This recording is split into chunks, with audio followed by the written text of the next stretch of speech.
maybe the thing you're most scared of is exactly what you do. I love what I do still. I have passion for it. Whatever it was, I just tried to dominate it. Why don't you say your name and tell me what you do? I'm Chris Evans. I'm an actor. If you could give yourself advice, like look back and talk to the 12-year-old version of yourself, what advice would you give? You know what I'd say, and it might seem oversimplified, but it's profound. I'd say shh.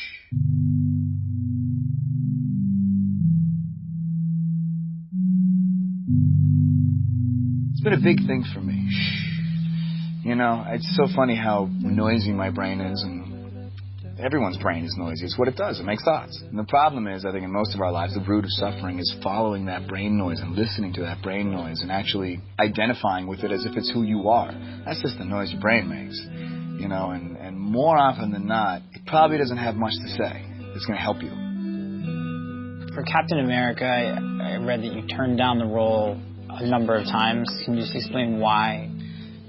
It was because it was a big commitment. They wanted 6 movies, and, you know, normally you do movies one at a time. And if one of those movies hits and is a success and your life noticeably changes, you know, your personal life, your anonymity, your privacy is affected, you have the opportunity to stop and regroup and go home and just, you know, make a decision from then on how you want to proceed with your life. The worry was, if this movie hits and there is a lifestyle change and I don't react well to it, I don't have the opportunity, the luxury to say, you know, guys, I'm good. I think I'm going to go back to doing, you know, indies or maybe something else. You know, maybe in a couple of years I don't want to act anymore. I don't know. It's just 6 movies can be spread over 10 years, and you're making a decision for a decade, and it's not just a decision for you.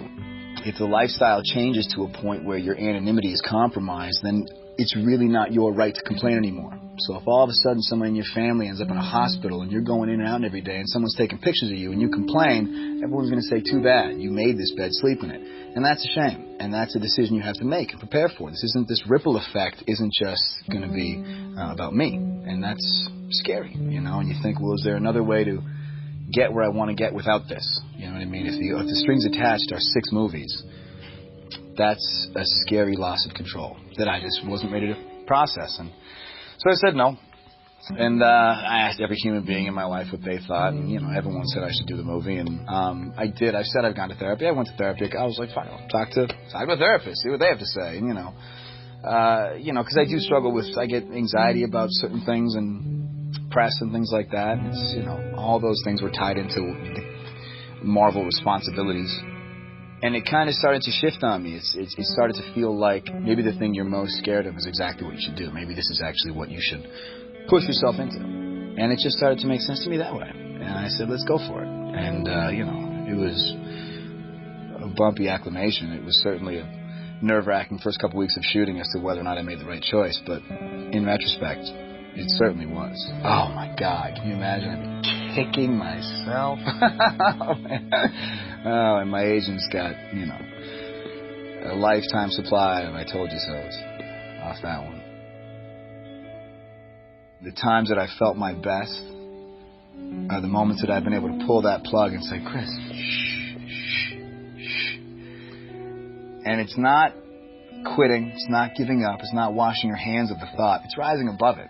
It's operating on a separate plane. It's you can't dissect why that works, because the reason it works doesn't speak the same language that the brain speaks. You can't try and say, well, why shush? Because the shush is, you know, it's different. It's different. And when you just shh, yeah, it just feels good. And you're like, that's better. That's better. And I think back to all the amount of time I've probably spent suffering as a result of brain noise. Hours of my life wasted. Just so that's what I'd say. Where are you from? I'm from Boston. You still consider that your home? You said when we were walking up there. Yeah, I got a place back there. I mean, like I said, I got nothing against LA. I just prefer the East Coast. I'm one of 6. I have 3 brothers and sisters. Older sister, myself, younger brother, younger sister. We were really close, you know, a very tight-knit family. We did everything together. We're all actors, so we're all very melodramatic. We're all very, you know, imaginative. And we would play a lot of games together just in our backyard. I had a great childhood. I had a great youth, and my family was a big part of that. That's why I love them. But going home for me is kind of where I just reconnect to that part of my mind, you know. And you just come out here for too long, and things that shouldn't matter start mattering, and you say, I gotta recharge. Initially, I was really big into art. I was drawing and painting, and art school was going to be the path I was going to take. I didn't start acting until I was about maybe 13, 14. My older sister was doing plays. She was having a ball. I figured I'd try it, and it was a good time, so I kept doing it. Probably had much bigger balls then than I do now. Now I sit, terrified before auditions. I probably couldn't wait to get in the room. I mean, I think back to some of the things I did at, acting camp and things like that. Just the gusto, the willingness. God, who had the yearbook? Who did this? Were you in The Virtuous Burglar or The Bald Soprano? I was in The Virtuous Burglar. And what role did you play? I don't remember. I mean, I did a lot of plays. I couldn't tell you I have nightmares about this, where you're backstage and all of a sudden you're like, all right, we're doing The Virtuous Burglar. You gotta go. It's like, I don't remember my lines.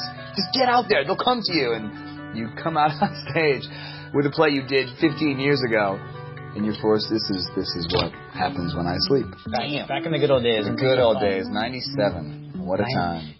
Where did that change? I mean, when did the anxiety start taking over? When it actually matters, when you're like auditioning for, for your work, your career, your life, you're an adult. It's not just fun and games. You're actually trying to build something. And when it doesn't work out, you start to kind of get, it's a heady game acting. For any movie you book, there's probably, dozens of rejections, and that can play on you. So you start to kind of put pressure on yourself, Sometimes you go through stints of having really good auditions, really solid auditions, being like, I'm good. Every time I go in the room, I feel centered, I'm present, I'm ready. Other times, you're like, man, I feel like I forget how to act. And you're on shaky ground every time you step in a room. You said that there's a search to be in the moment. Mm-hmm. Does that only apply to acting? It's everything that reality looks and feels and smells and sounds like, but it's not. And you're completely in control of that unfolding. And that's the time where I really feel the most present. And I think that's part of my addiction to acting, because I struggle to find that in life. It's a bit harder when there's no script and this is just happening in a chaotic form. But the hunt for the moment, the hunt to be present, that's the goal. You know what I mean? Acting is like a temporary artificial substitute it's like a drug. It's great. My goal in life is to find that, to be present like that in life. It's hard.